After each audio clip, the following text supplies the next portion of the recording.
Today's guest is a vocalist, a writer, a pastor, a worship leader, a mentor, contemporary Christian music pioneer, and he began his CCM career with none other than Bob Hartman and Petra. His name is Rou Frazier, and his interview is starting right now.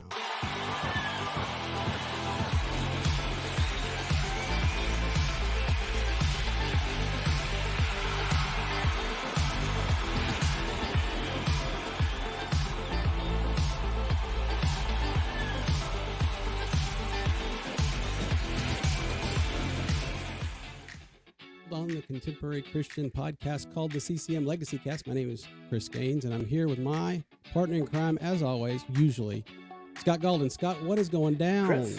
Not much, man. It's a beautiful spring day in Texas, so I'm loving life. I'm sure somebody that's watching right now is in 6 feet of snow, so I'm glad you set that stage. Looking good there. So I mentioned Bob Hartman and Petra. Of course, that's CCM royalty. So if I were to ask you, who was one of, if not the very first lead vocalist for Petra, you would say? I know it wasn't John Schlitt because we interviewed him, and he was the third. John Schlitt, very good, very good. Okay. And before that was? Yeah, that was his name. And then there was a guy. I think was it a guy named Rou Frazier? Is that possible? Along those lines, we're gonna dive into that deeper and what that really means. That was a terrible intro, Rob. Man is not due a guy like yourself. But welcome to our stage, our virtual stage. Thanks for being here, buddy. Thank you so much. It was a great intro. It was good. Okay, well, good. Thanks. You got me smiling. Okay. Well, that's all. That's the main thing. And hopefully our check will clear. We will send it to you. That's what we agreed to say. In all seriousness, man, it's great to see you again. We met back in the late 80s. Right. And I can't remember if it was when you came and did your full set at our place, or do you remember if I'm wrong here, just pretend like I'm right. Were you part of the Shake Me to Wake Me tour? I was. Steve Camp was the headliner, Rick Kua, and me. Yeah. You came through and played the, God rest its soul, the Bronco Bowl, which got raised. The Bronco also. I do remember that. See? I remember it well. See? Yeah. Scott had many events at the Bronco Bowl. He had some really bad dates at the Bronco Bowl, I'm pretty sure, if I recall. But we won't get into that. But I will tell you, the Shake Me to Wake Me tour there one night. Stop it. The Shake Me to Wake Me tour was a blast. I don't know if you had as much fun as we did, but you look like y'all were having so much fun. Oh, it was a blast. It was one of the big tours of that era, if I remember right. That's when people used to really come out and support Christian concerts because there weren't that many. Right. And so when big tour came through town, it's fabulous.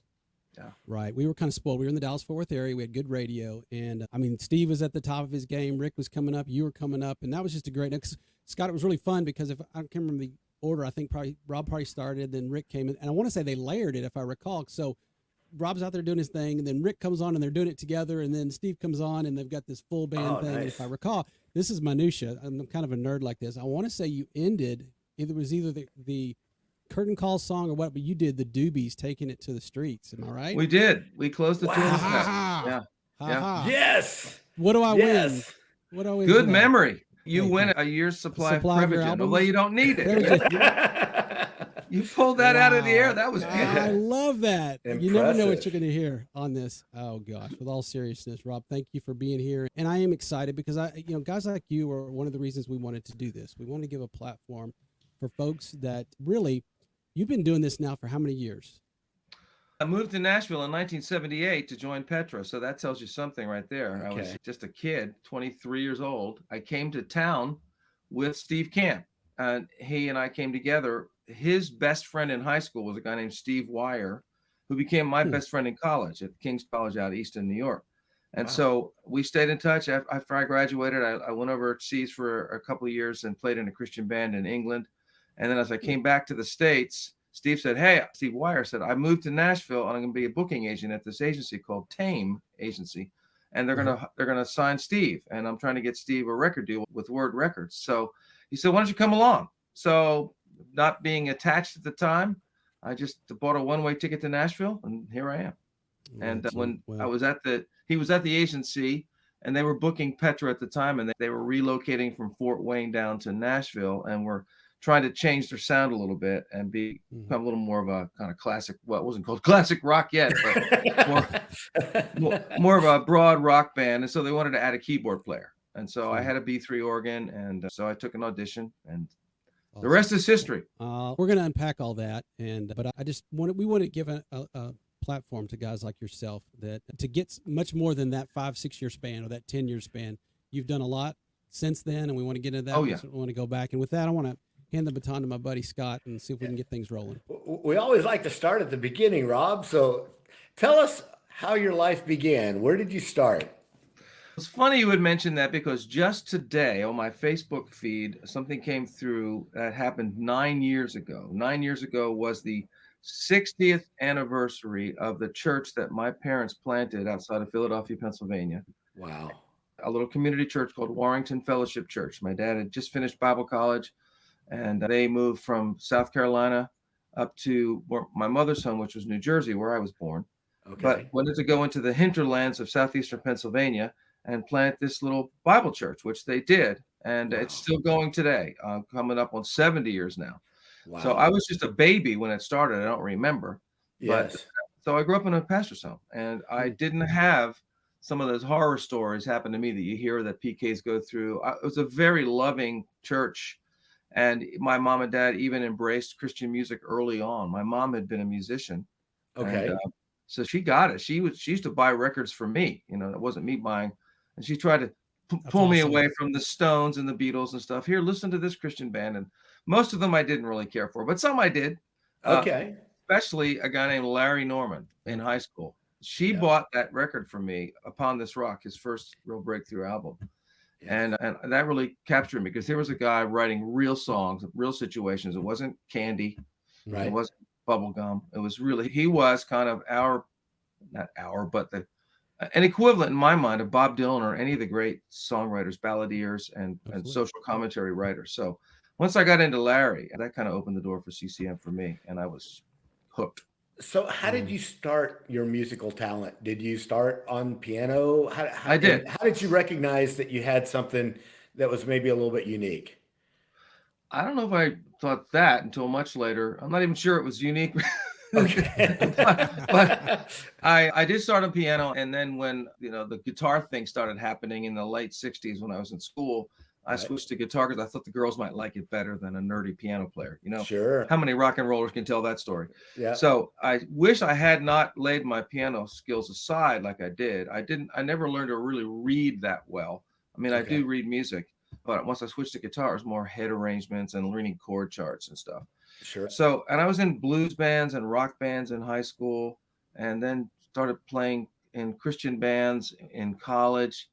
And it just kind of hooked me. I had never really planned to be a professional musician. I kind of thought I was going to go to grad school to be an English professor. That was my major, undergrad major. And a particularly shocking thing happened in my young life. I mean, if we're going into all the details here. Yeah, let's talk about it. So, it kind of is seminal. I dated the same girl almost all 4 years in college. She went to another Christian college across the Hudson River called Nyack.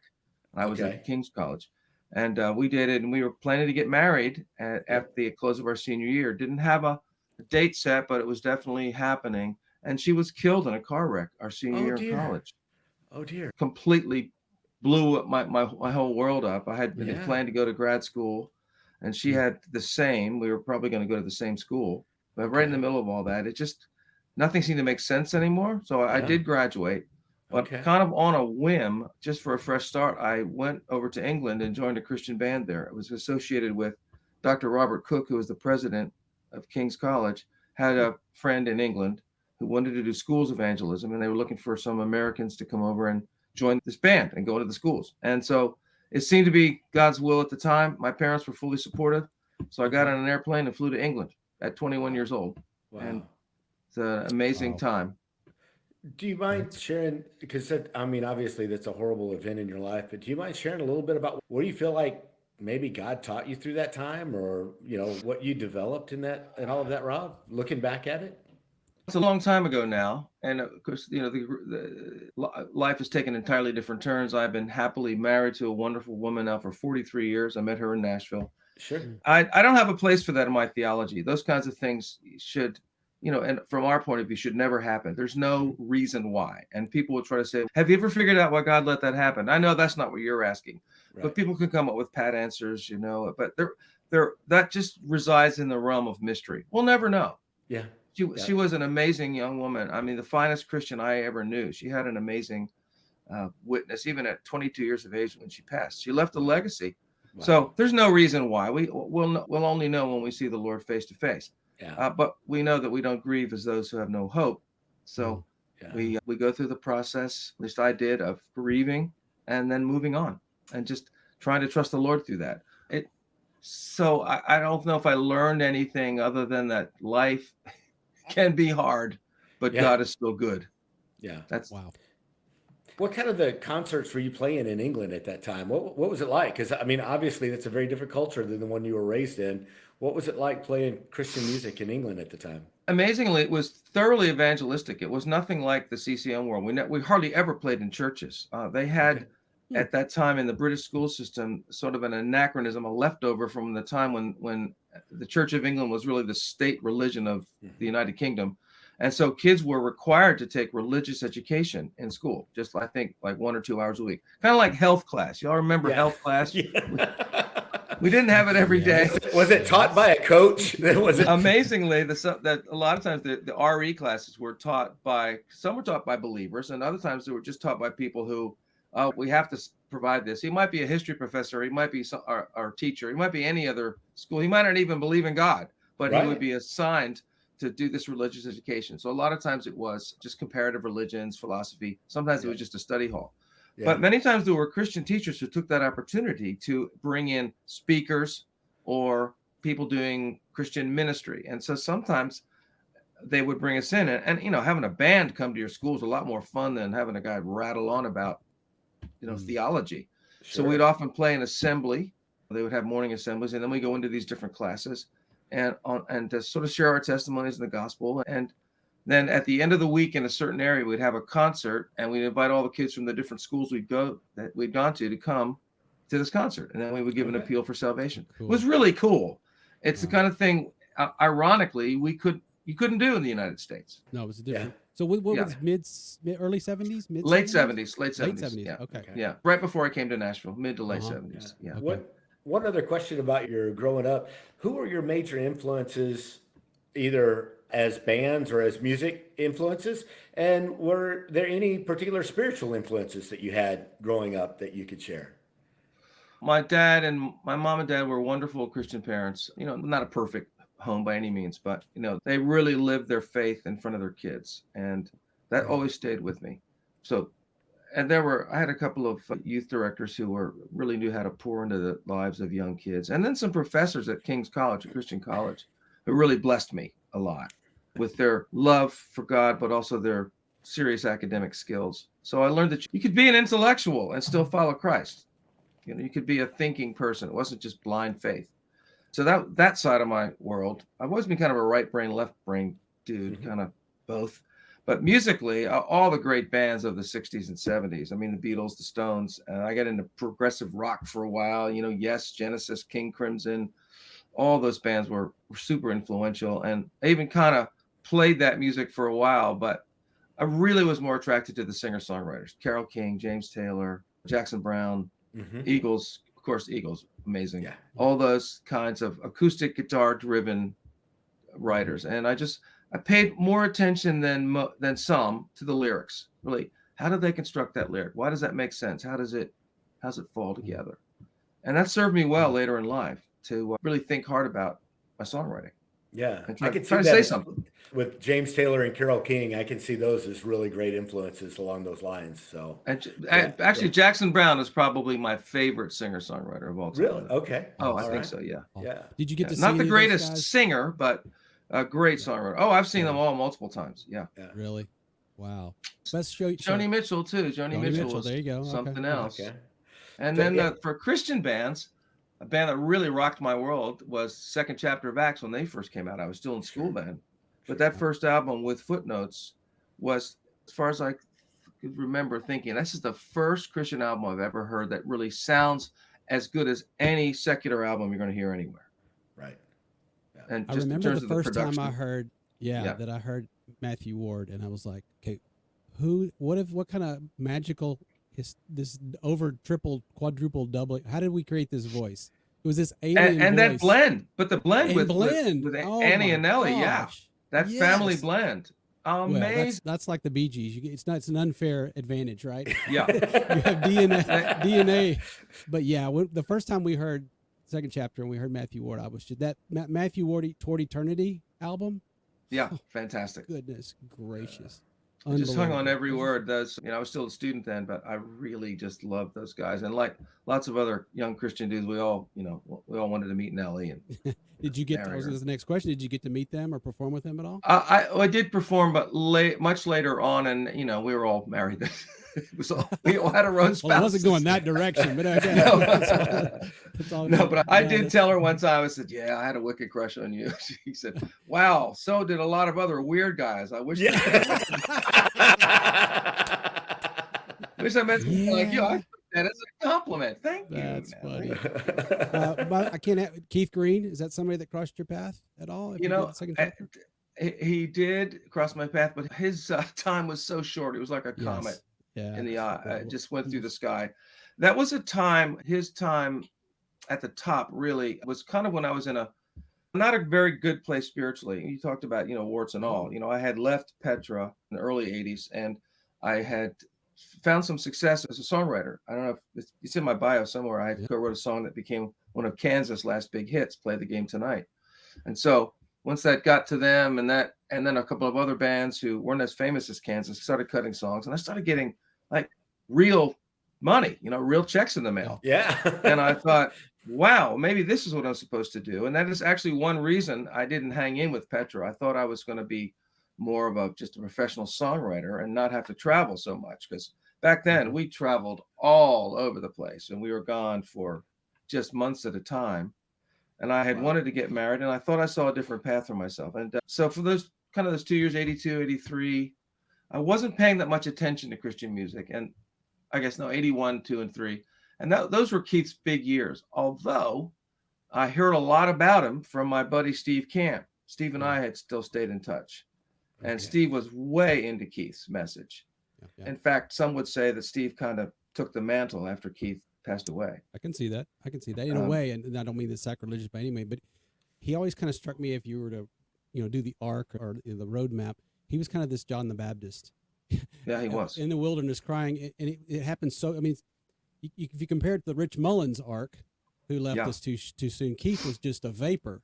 But just he a was vapor. So, gosh, I got to have a good word for that. It was such a shock to the system. Now, Larry had his own kind of shock.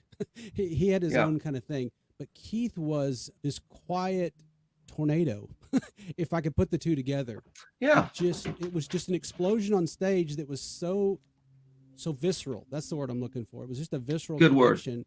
And yet he was just kind of almost came across like your youth pastor, in a certain sort of way, until all of a sudden you were pulled in and you were like, I'm in the presence, like, in a nanosecond. So if you haven't really gone through that, it's hard to express and explain. And then just like that, he was gone. And so we all were like, it was this huge vacuum all of a sudden. So. Yeah, he was an extreme personality. I only met him one time. He was extreme in many ways and a real risk taker. And sadly, that is one reason his life ended soon. It was obviously not a very wise move to do what he did with that airplane, and we all know about that. But what an impact. I mean, he was prophetic in so many ways. His music was just prophetic. If you talk about prophetic being exposing something new and powerful and even a little bit shocking, and calling the church to repent, and he saw through all the churchianity because he wasn't raised in the church. He didn't absorb that stuff. Right. This was all new to him. So he was just all about loving Jesus. And why aren't we just turning the world upside down? We're like, okay, Keith, we get it. But in a way, I'm kind of glad he wasn't exposed to the whole CCM industry. I think so. Yeah. I mean, I think there's something to that. But anyway, this show's about you. Okay. Come back. So, hey, I'm always fascinated by some of your influences musically and spiritually as well, but I just think it's fun. We start to weave a pattern of some of these folks that, kind of have some of the same, we all went through some of the same things. And I always love to find the hidden gems. They're like, I was really into, and just some obscure guy, a troubadour or something where you're like, really? And it makes you want to go off into that tangent and go, what did Rob see in those guys or that guy? And so I love getting those notes. Like someone will come on and say, look, it was Cliff Richard for me. And not it's funny you'd mention that Cliff Richard anymore, but to me, he was one of those guys. Cliff Richard was active when I was over in England, and of course, hardly anybody in the States had ever heard of him. And he actually came to the place we lived. We lived in this kind of Christian community, a Christian conference center, and it's kind of hard to explain, but and he would come and do concerts there. So I did meet Cliff, and he was back then he was probably only around 40, whatever it was. He was still a fairly young man. A bold Christian testimony. Just funny things that happened. He was driving up to do a concert at this place, and we had a guy who was the parking director, who was, what should we say, intellectually challenged a little bit, you know. And so Cliff said, "Hi, I'm Cliff Richard. I'm here to play the concert." And the guy said, "I'm sorry, mate. Parking's full. You got to park at the bottom of the hill and walk up." And he said, "Wait a minute. I'm Cliff Richard. I'm here to do the concert." "I don't care who you are, mate. Go down the hill. You're going to have to walk up." So Cliff is the headliner at this concert, and he had to park his car at the bottom of this long hill and drag his guitar up to the concert hall. And when we heard that it happened, all of us were horrified. But he took it all in stride and just chuckled. He said, "That's just good to be humbled once in a while." So that stayed with me. That stayed with me. Yeah. Well, I mean, I've heard stories that there was a time, like he was probably very young, but that he approached Elvis territory. I mean, that he was a huge sensation, and then the U.S. just about everywhere in the world, but the United States. And you know, he had some really bad luck. I don't want to be talking about everybody else, but if we're talking about influences, he had really bad luck. He tried to come to the States, and he had a concert tour booked, and 3 or 4 big tours dates booked. And literally his first date in the United States was November 23rd, 1963. Does that ring a bell? Yeah. Oh, actually, that was the second time he came. The first time he came was in May of 1962, the Cuban Missile Crisis. Oh, so that tour fizzled there. He said, "I'll try next year." And the next year was the weekend that Kennedy was assassinated. So I think he said something like, "I guess I'm not meant to be a star in the States." So I think eventually he did have some success here in the 80s. But around the world, though, oh, yeah, he was kind of like the Commonwealth Elvis. That's millions and millions of fans. Wow. He had huge influence, and I just don't think your average teen growing up then knew that. I mean, by the time he kind of made the scene here, it was kind of your parents' music, and I was like, I think you're sleeping on this one. I think you need to go back and. I know that the Beatles idolized Elvis Presley and Cliff Richard. I know that much. Yeah, that tells you pretty much what you need to know when they were starting out. Yeah. All right. Here's what I'd like to do. I'm going to try to pull up a little something, and I want to have you narrate just a little bit, not narrate what you're seeing, but I want you to walk us through. This is a gem that I found on YouTube, and it is Calvary Chapel 1978.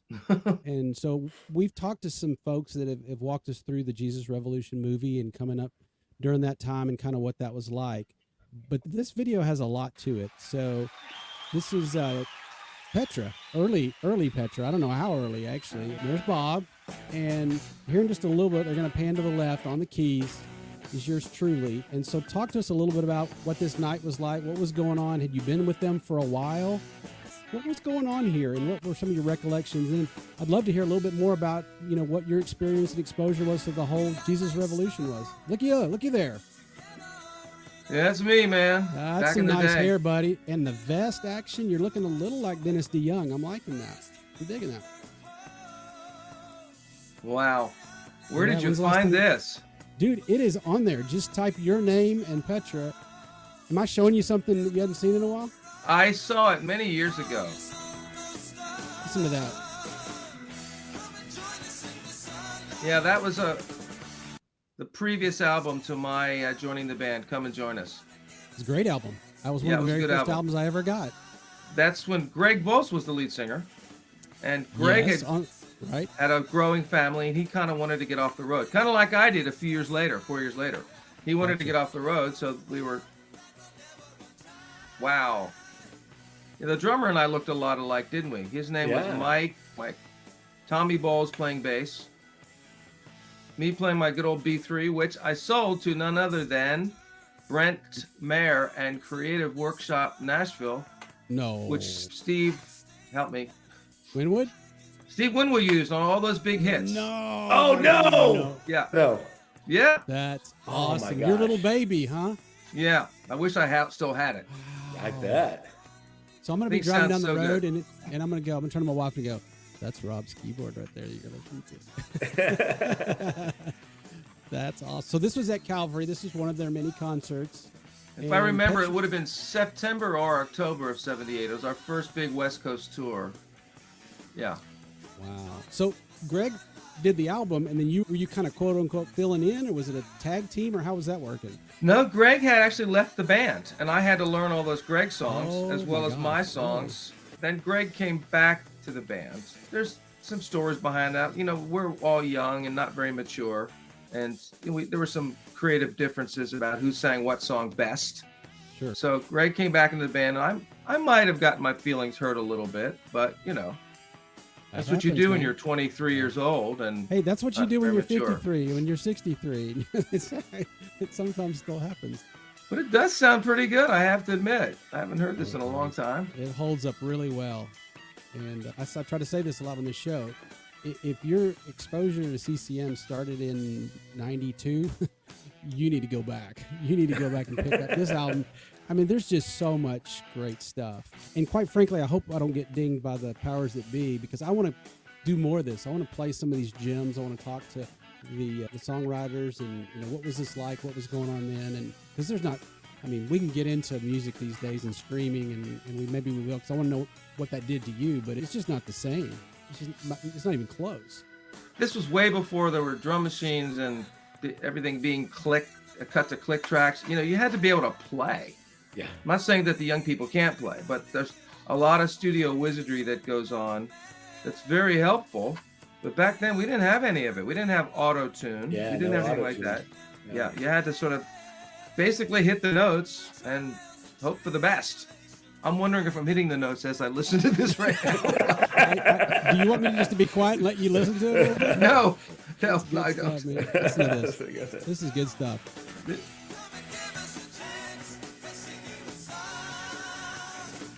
There's By the Bob. way, as we look at Bob, I mean, what a guy. I mean, he's still doing. I'm going this Saturday night. They're coming to town, to Dallas Fort Worth. We're going to see the 50th anniversary tour.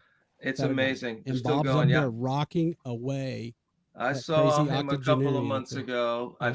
I see John Schlitt on a regular basis. Yes. We do this lunch thing together, and we get together, all of us sit around and swap stories, compare memories, and say, weren't the good old days great? You know what? He's still rocking, man. What a sweet guy. Oh, he's a lovely guy. Yeah, I'm still in touch with John Laurie and all those guys. John was there was another keyboard player between me and John Laurie, a guy named John Slick. I don't know what happened to him, but he just played one album with them. He played on Never Say Die. Yeah. So, by the way, I have to correct something early on. John Schlitt was not the third lead singer. He was really the fourth, because Bob Hartman sang lead on the very first album they did, the one with the sand. Oh, that's right. And then Greg joined this to come and join us. I joined for the third album, Washes Wider Than. Yeah. And then Greg did the next three. And then forgot about that. John Schlitt took over, I think, in 85. By that time, I was already into my solo career. Correct. Yeah. There you go. Set the record straight. But it was greatness. And if you need me to send you that link, you'll love it. I would love to see that. It holds up really well. And so you remember that. And so from there, walk me through a little bit kind of from there to solo career. I mentioned that I came to Nashville with Steve Wire, who you wouldn't know, he's a manager, and Steve Camp. So we all came together. And Steve had gotten signed to Word Records, and his first album came out in '78. That's when I joined Petra. So there you go. We've been friends a long time. And so after I left the band and I was kind of doing my secular thing for a little while, making lots of money, but feeling mightily unfulfilled, I just kind of my wife and I had gotten married by then, had a come to Jesus moment. We just realized this is not what God has called us to do. He called me here to sing for him. So we just kind of shut it all down. I let my publishing deal lapse, and I just got a job just to try to get my head together. Yeah. But in the meantime, Steve Camp had said, man, let's try writing some songs together. And so we did. And we had such a click. We just clicked. And many people don't know it, but Steve and I together have written over 200 songs. Most of his songs I co-wrote with him, probably 2/3. Yeah. So, and many of my songs.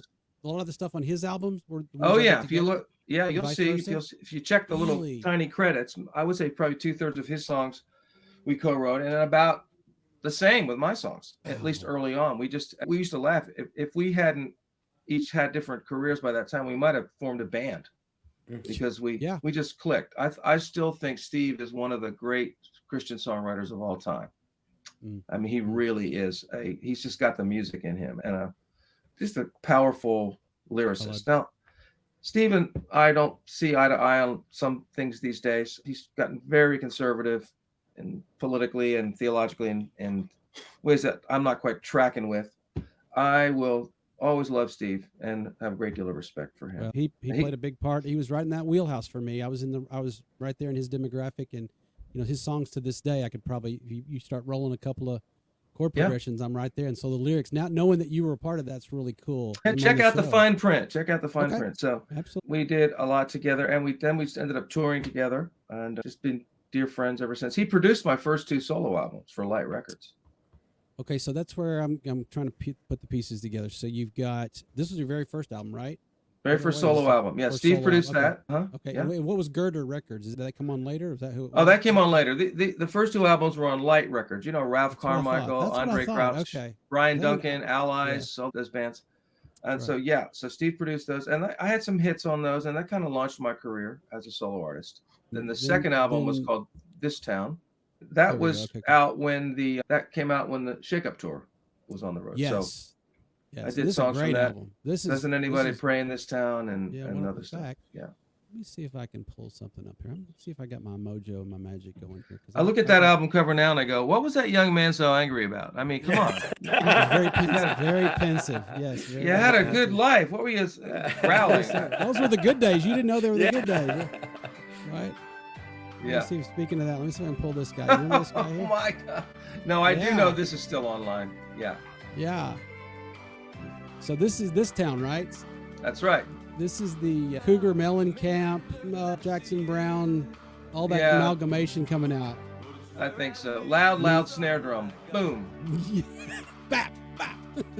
This was Steve Yates. He just reminded me of this a few weeks ago. This was Steve Yates' very first video. No way. That he ever shot. Yep. He has come up more than once on this show. Oh, yeah. I'd like to meet him and talk to him, quite frankly. He is doing a Petra movie right now, and I was interviewed for that a few weeks ago. Oh, sweet. So watch for that. That's pretty cool.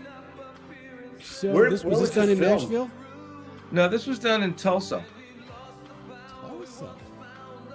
Interesting. Why? I guess because that just had the locale they wanted and the look. That's where Steve Yates worked out of Tulsa. Okay, makes sense. Listen to that snare drum, man. Bam. How bad do you want to go back and remix this? Oh, bad. I don't want to make too much. I like it. I think it's good stuff. And that was it. A lot of kids don't understand what trying to make concept videos was all about back then, Yeah, that was fun. I still remember making that video. Yeah, that was fun. Okay, so you had that. And then we moved to, as things kind of evolved, of course, your look and your sound and everything, this would have been, what was this, right around 90? It was actually one before that called the Heartland. Do you have that up? Oh, anywhere? Let me see. Got, I went straight to, so did I skip it? No, that the Heartland is in between. All right, my bad. I'll see if I can hunt it down later. Okay. Yeah, it was also on Urgent Records, distributed by Benson. Gotcha. So, gotcha. Retrospect was just kind of a collection of some of my earlier songs and 4 new songs. But the Heartland, I look back on that, I feel like in ways that was my best album ever, my best solo album. Oh, Heartland? Yeah. Oh man, you could definitely pull that back up. I have some here. When we get off, I'll send you one. Wow, what a gift! Wow. Yeah. I wish I could I wish I could play more of this stuff on the air. Maybe we will soon. But so walk us through that period. What was happening? You got the deal with Light Records, and you started touring with Steve. Was it the two of y'all at that point? Kind of just, After the Shake Up tour, we kind of went our separate ways as far as touring. That really boosted Steve to. I mean, for a number of years, he was probably an A-level solo artist, and so he was out there doing a lot. I was doing lesser tours and more smaller dates on my own. Light Records did not pick up the third option, so I went looking for a record deal. It took me 3 years to find one. So finally, in 1990, I signed with Urgent, which is a guy named Phil Sandifer. Yep. And it was a smaller label, a singer-songwriter label. So who was on there at that time? It was Billy Crockett, Bob Bennett, Phil Sandifer, Michelle Pillar, a couple of other people like that. So it focused on the singer-songwriters. So Yes. And they did a great job for me because I had two of my biggest hits off that album. Let's see, what were they? Was that? It was "Got Your Word on It" was probably the one that everybody remembers from that album. Go Through Fire. Go Through Fire. Got Your Word on It. And those were pretty big hits. So that would have been, was that on Retrospect? No, that would have been on Heartland or on. That was on Heartland. That also appears on Retrospect. They wanted to kind of bring back some of the songs from the 80s that were no longer in print. Like Light Records was really struggling by that time, and so I couldn't even buy product anymore because they were kind of going under. Ugh. So we grabbed some of the masters and put a few from that era on Retrospect, which was kind of a Greatest Hits Volume 1. Were you getting some airplay then? This Got Your Word on It was number 1 nationwide, and Go Through Fire I think was top 5. But a weird thing happened with the song Go Through Fire. It became a big crossover hit in South Africa, of all places. Really? Yeah, South Africa. It was like, I got some charts they were sending me from over there. There's a big Christian music scene in South Africa. This was even before the end of apartheid. So this radio guy said, hey, you're going to want to see this. So I think number 1 was Sting. Number 2 was the Rolling Stones. Number 3 was Rou Frazier. Number 4 was Sarah McLachlan. Yes. And so that's got to be on your wall back there. Yes. Yeah. So people are going, who is this guy, Rou Frazier? So there was a very forward-thinking music distributor over there who brought me over for 2 tours in the mid-'90s. That's going to be my next question. Did you go over there and tour? I did. I toured. Cool is that? Yeah. Some of the biggest audiences I ever had were not in the United States. They were in South Africa because I was. So now, did you take your wife or did you travel with family or anything? Believe it or not, but at that time we had 3 small young children and it just wasn't possible. We don't have any family nearby. So I finally stopped calling her and saying, honey, I'm standing over this beautiful cliff over the Pacific Ocean. The sun's going down. She said, that's great. I'm changing diapers and getting ready to cook dinner. Believe me, that is the exact same line I have from some of my business trips. She said, just don't call me. Just don't tell me. I said, honey, I got to go. The second course is coming. And she's like, goodbye, click. Yeah. You know what I'm talking about. So we did get to travel a lot later as our kids got older. We've been to Europe together quite a few times. Okay, so would you say that was, if you were just looking at the contemporary Christian arc, if you will, would that be kind of the pinnacle of it? You may not those 10 years between 86 and I guess about 96. Yeah, I would think that's when I had my 6 or 7 top 5 hits, 3 number 1s, and was traveling most 10 to 12 dates a month. I would say I was out. Wow. Lots of festivals in the summer. Lots of festivals because festivals they'll book everybody and their mom to fill up the roster. So it gives you good exposure.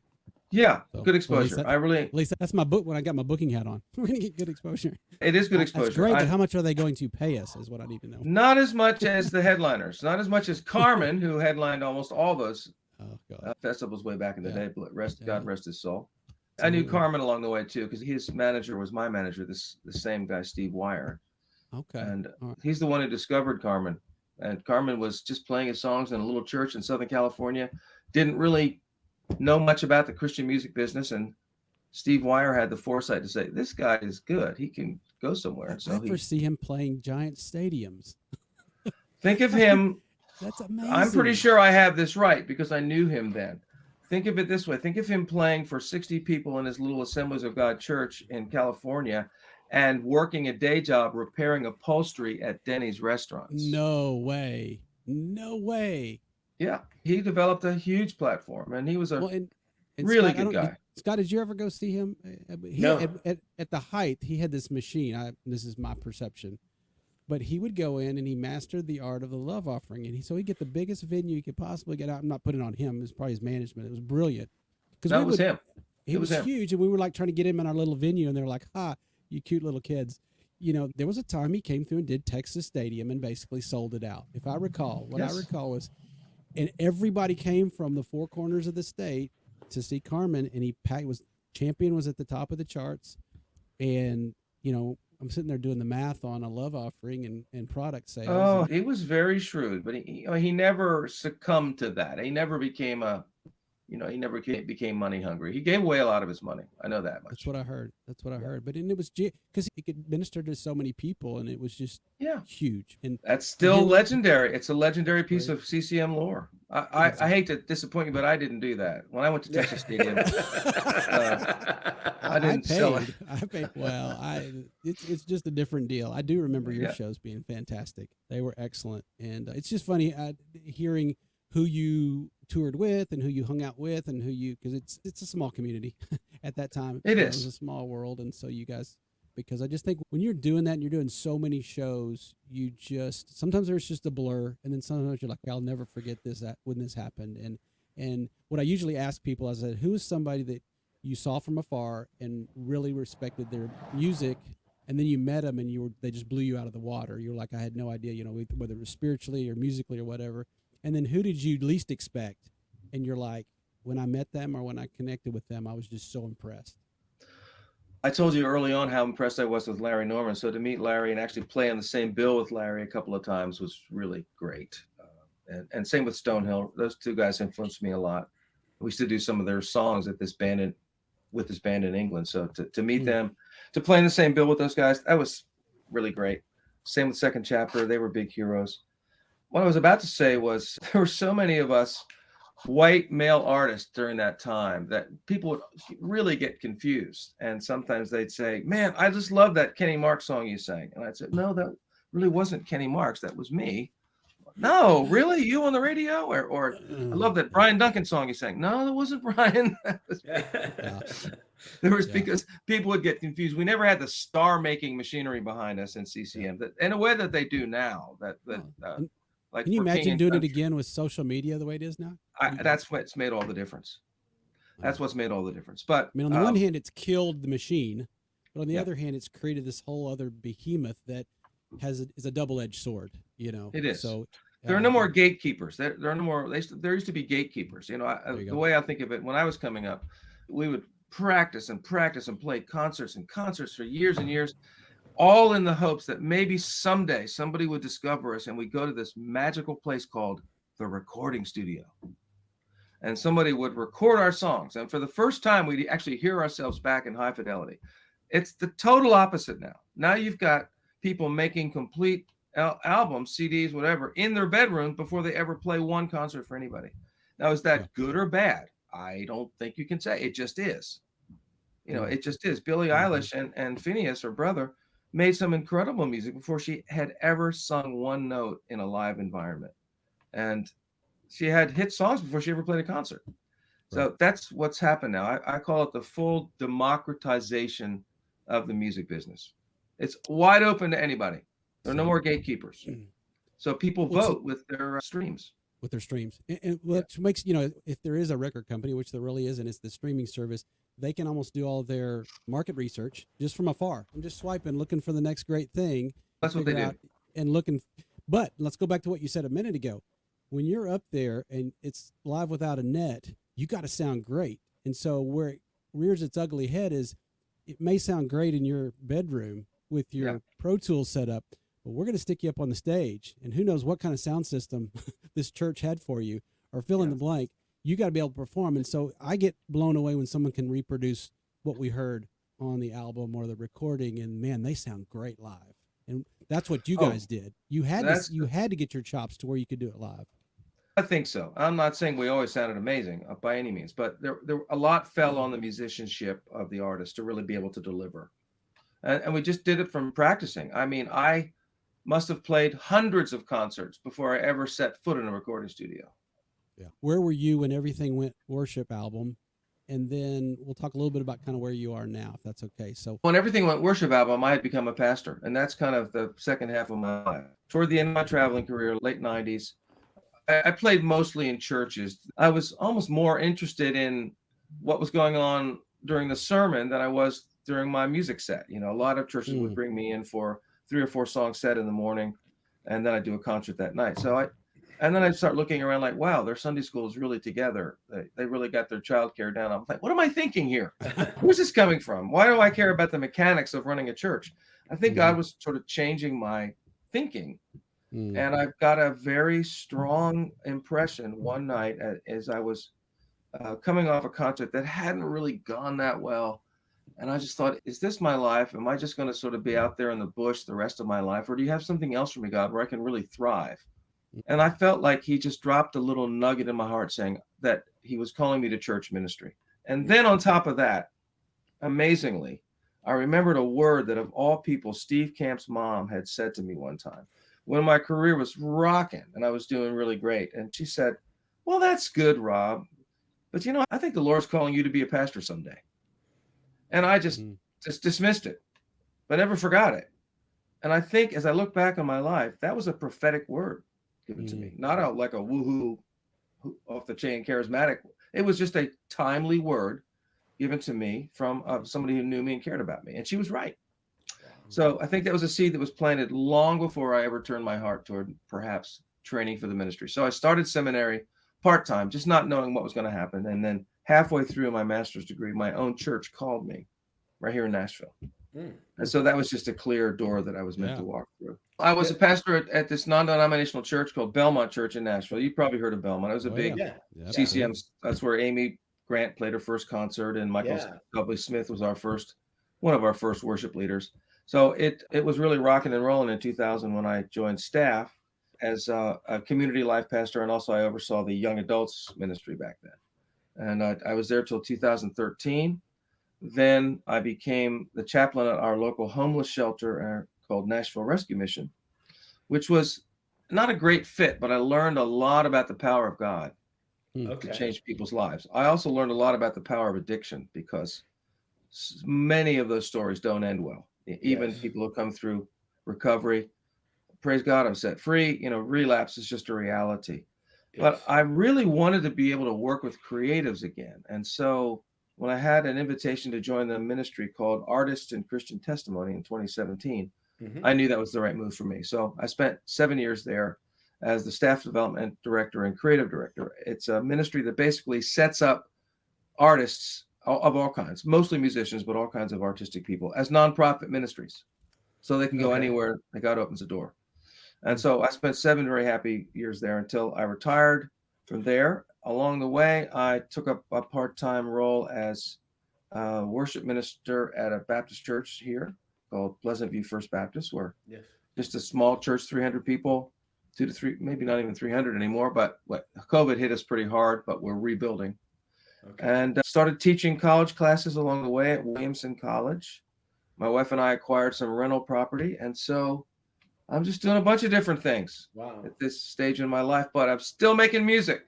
What were you teaching at the college? Just theology courses, biblical ethics, biblical worldview, things that an MDiv would prepare you for. Yeah, I love teaching. What about the future, Rob? One of the things we like to talk about is there's going to come a day when we're just a memory. We're just a memory for our kids. We're a memory for those that are around us. What kind of things would you like people to look back and remember you for? Being very honest, I would like to be remembered as a great songwriter. I think that's one of my strongest suits, and I have received some recognition for that, some nominations. And I think I've left some music behind that may survive for a long time. I'd also like to be remembered for being a good husband and good father. And I do have 3 wonderful grown children. 2 of them are married, no grandkids yet, but we're hoping. And we're a very close family. We get together a lot, and hearing some of the stories of brokenness, even in Christ-following families, we're just so fortunate that our kids love each other and love us. And so I'm very grateful for that. And then for my work as a pastor and teacher. So I speak and I preach from time to time. I'm back involved doing frontline ministry again that I was training others to do at ACT. I'm back in the prisons. I'm back in the homeless shelters, where I'll do a few minutes of music and then I'll preach for a few minutes. And those are the 2 things I love the most: making music, leading worship, and preaching. So I'm just having a blast, and I'll keep doing it as long as I can keep going. Any specific projects you're working on right now? Anything that we should be looking forward to, Rob? I am working on a worship project, and I've kept my relationship with Capital CMG, Capital, which is now Universal. And I hear tell that they would be willing to release it if I finish it. So I've still got connections over there. Because releasing now is not like it used to be. You're not going to get splashy full-page ads. No. The best that you can hope for is to be featured on a worship compendium, or maybe in an email sent out to churches. And if I might just say one last thing, you mentioned worship. I would say I am so grateful for the worship movement that emerged in the first part of this millennium, because I think it saved CCM from itself. We'd become really ingrown and inbred and become, the whole crossover thing had become a deal. Can you get secular radio? Can you get mainstream? And it becomes so self-absorbed. So when guys like Matt Redman and Chris Tomlin and Darlene Check and all those folks started coming in just doing purely worship music, it was just a breath of fresh air to me. It was songs that were so God-directed and got us out of ourselves. That I just love the fact that as a worship leader, unlike a Christian artist, when I was being a Christian artist, I was singing about the Lord. I was sharing my experiences with him. Sure. But I was mainly telling people, hey, look at me. I've got something to say. Look at me. Look at me. But now as a worship leader, that burden is off my shoulders. I'm saying now to the people who are listening, let me help you look at him. Come on, let's do this together. And so it's not so much calling glory out for ourselves. It's, if anything, reflected glory as we're all worshiping God together, using the gifts God's given us. To me, that's the best use of the musical gift I could ever imagine. So I love the worship movement. I love the fact that it's a God-centered thing. Thank you for sharing that. That was so well said. That was a breath of fresh air for us too, because we get a lot of the, kind of killed Christian music, and that golden era was over, and there's nothing wrong with that. But for you to put it in those terms is really refreshing and exciting to me, Scott. I don't know about you, but I just thought that was really neat, and I'm glad that he felt compelled to share that. I had one other question. I still wish worship songs had a little bit more lyrics to it. Okay, I'm just going to lay it out there and say it would be nice to have a few more lyrics. Okay, we have the Gettys. We have those guys. We have Andrew Peterson, who to me is, oh my gosh, he's a poet. He's just an amazing. He's one of my current heroes, Andrew Peterson. So there's a lot of God is my girlfriend kind of stuff. I don't like that. I don't like that too much. But let me guarantee you, Rob's stuff's going to be deeper, boys. Yeah, absolutely. So I want to go, but one thing we kind of hopped over, and that is some of your corporate work. I find that interesting. How do you get that? How do you find yourself there? How do you find yourself writing things for Netflix and Stars and CBS? How does that, a guy from Nashville, and how does that work? And what's that been like for you? There's always been an interesting connection between the Christian music scene in Nashville and jingles and scoring and commercial music for TV and radios. And because honestly, until a few years ago, we were the only guys who were doing something other than country. I mean, Nashville was known as a country music town. Country music and Christian music. We didn't have like Sheryl Crow living here and working here, people like that. It was either country or Christian. There's not a huge hip hop scene, or there is now, but back then metal scene. Okay, sorry, go ahead. Nothing. So there became ad agencies here would find out that these musicians who worked in the studios making Christian music could actually play pop music, because country really wasn't thought of as an advertising vehicle back then. Right. And you very rarely heard it in movies, soundtracks, or anything. That's all changed now. So I got in early on with some of the ad agencies in the area and some of the big ad agencies, and we just started writing jingles and getting a few things. I sang on some things that I probably have been heard by far more people than ever heard my Christian music, like Plug It In, Blade Air Freshener. No. So things like that, because nobody gets excited. Boy, I love that jingle. Not many. That jingle changed my life. You have no idea. I had a wonderful publisher. He's been with me for years and years, not the Capitol, but for the mainstream stuff, who's gotten very good at getting some of these songs in Netflix movies and then TV shows, Netflix shows, and short movies. Got 2 songs in a show called Orange is the New Black, which I don't really recommend. It's not a very edifying show, but boy, did those royalties pay. Thank you. Money spends real well. We won't even go down the path of what it's like to try to make a life as a songwriter these days and how frustrating that can be. It's pretty tough. It's really tough. You have to have a lot of irons in the fire. And that's why I feel bad for the next generation in a way coming up. I have a few gold and platinum records from back when they used to go gold and platinum, from the Kansas stuff. The Best of Kansas has sold 6 million units, I think. That's a lot. And to have just one song on that is a pretty nice income stream. That just doesn't happen that much anymore. Yeah. So I feel kind of bad for the young folks. But the upside is with the social media access. There's so much great music out there. Yeah. And so many people have what I guess you'd call niche careers. Mm-hmm. And when they come to a town, they may not be playing a stadium or maybe not even a big hall. They might be playing a live music venue with 800 people. But those 800 people are going to feel really special because that's Absolutely. their artist. Yeah. That's their crowd. That's their community, which is something I think that, millennials, Gen Zers really are big into community. So there's always a upside to everything. That's right. That's Rob the Optimist, baby. I like it. Yeah. So Play the Game Tonight holds up, not only holds up, but blows the doors off of certain songs these days. And I think it's fantastic. So I just wanted to tell you that. I still love it to this day. It still holds up. I love to turn it up to 11. I was doing a little research and I found there's a story behind that I thought was really fun it was nice that you revealed. I don't know if you feel comfortable telling that story, but I do. It's become part of my testimony. It has. It didn't start out as Play the Game Tonight. It started out as just kind of a tawdry love song, Stay With Me Tonight. It was I was writing with this writer. Sounds very Eddie Money to me. I probably would have been all over it in 82. I'm just saying. Well, I had no problem. I had no problem saying that, but it had one line in it that we allowed to sneak in the lyric that when we were writing, it says, Stay with me tonight. It doesn't matter if it's wrong or right. And I said to my co-writer, I didn't even know. This is the first time we'd ever written together. I said, oh, buddy, I don't know if I could say that. He said, oh, don't worry about it. And I let's be honest, I sort of compromised and I let it slide. And I remember thinking in the back of my mind, no one's ever going to hear this song. That'll never come back to haunt me. And amazingly, it made its way to Kerry Livgren and the guys in Kansas. And apparently in Kerry's book, he makes a reference to it. Like, this Rou Frazier from Petra? I can't imagine he would ever write a song that the line, like, it doesn't matter if it's wrong or right. And, he's right. I really shouldn't have. I just kind of let it slide.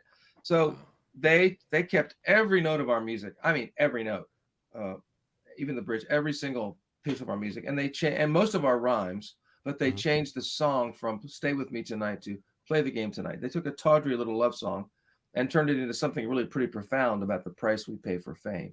Right. So that's my association with that song. And I'm still very proud of it. It's gotten some interesting uses. It was on Monday Night Football for a couple of seasons, Really? Play the game tonight. Sure. Yeah, that fits. Did you get a dime for that? Oh yeah. Oh, there we go. Okay, cool. You get paid for that. That's awesome. Very good. So I was very grateful. Very grateful. That was my brief flirtation with major success, I guess. I would counter that by saying you're much more successful than you're very modest about it, because the way I count success and the way I know the Lord counts success, you are a rich dude and you have a legacy to be proud of. I will ask one last question. I'll steal a little bit of Scott's thunder, and that is, you get one wish and you get a chance to go back and sit down Back to the Future and see Rou Frazier at 16. What are you going to tell young Rob now that you've reached the golden years? What one thing would you go back and say, Rob, I want you to know this above everything, if you had to do it over again? Oh, I would say, don't be seduced by money and fame, because that's where my sort of dark night of the soul after I left Petra kind of came in. I kind of my head was turned by some of those fat checks and, rubbing shoulders with real rock stars, And then I guess I'd also remind him, and it's kind of related to the story I just told about the writing of that song. The lesson I learned from that is, make sure you can stand behind every single thing you write and put out into the world, because you never know how far it's going to go. So that's true. That's a lesson that I learned from that experience. So the young Rob, keep going, practice more. I would definitely tell him that, practice more. I love it. It's been a pleasure, Rob. I've certainly enjoyed getting to know you a little bit. This is great. Sweet guy. We wish you the very best. So people can get a hold of you at your website. It's probably the best place to start if they want to contact you. RouFrazier.net. And I just want to thank you guys for taking so much time with me. I'm really honored. I really appreciate it so much. And for so many good times at Footloose. So many good times. I remember having great times. We did have some good times. And, it was unique. There were other kind of venues like that, but not many, and not many that were so well thought out. You guys had it all together. We're glad to hear that you're still going at it, and we're looking for people that are going to go completely pedal to the metal until God calls us, and you're definitely one of those dudes. I'm planning on it. I'm planning on it as God gives me strength and good health.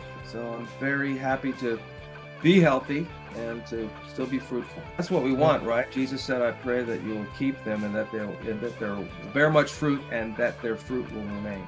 So we only have a limited number of years to bear fruit, so God give us strength. Absolutely. If you're watching this video, first time to meet Rob, get to know his music, go check it out. Please like the video, pass it on to somebody else. Leave a comment. Tell Rob what you thought about something, ask him a question. We'd love to pass that on to him, and go check out his website. Rob, when we get together and have the greatest reunion concert tour in the history of CCM, you're going to be on it, buddy. You will be right there. Thank you. And we'll do Taking It to the Streets one more time. It's not going to be called the Where Are They Now tour, is it? No, no, it's not. What the heck happened to these people tour? No, it's not going to be that at all. It's going to be, why did we have to wait so long? I'd be honored to have a part, and I'm honored that you guys included me on your broadcast. Really appreciate it. Pleasure's all ours. Take care, my buddy. Travel safe. Godspeed. Goodbye, friends. Goodbye. God bless.